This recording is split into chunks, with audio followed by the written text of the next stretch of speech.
झालं, संपलं, हरलं. असंच वाटत असेल ना प्रत्येकाच्या मनामध्ये. एक गोळा पोटामध्ये निर्माण झालाय प्रत्येकाच्या, माझ्याही. कारण की मी बारामती हे नाव आहे ना आदरानं आणि सन्मानानं सांगायचो. दादांसाठी किती बोलावा, काय बोलावा कळत नाही. दादा एक असं वलय होतं आपल्या अवतीभोवती की त्या वलयाला आपण आपल्यापासून दूर नाही करू शकत.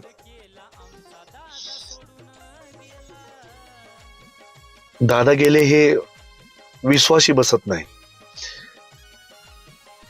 कारण की दादांमुळे जगात कुठेही जाऊ द्या, बारामती नाव सांगितलं की लोक आवर्जून म्हणतात की बारामती हे नाव दादांमुळे आहे.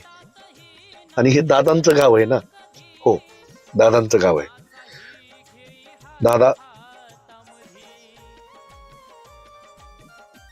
तुमच्यामुळं मी महाराष्ट्रामध्ये, भारतामध्ये कुठेही फिरलो.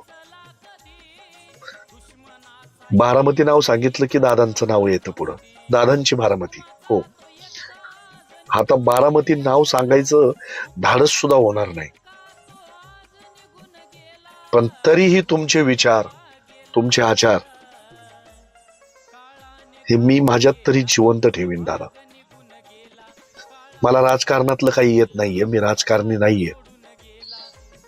एक साधा आणि सामान्य तुमचाच कार्यकर्ता आहे दादा.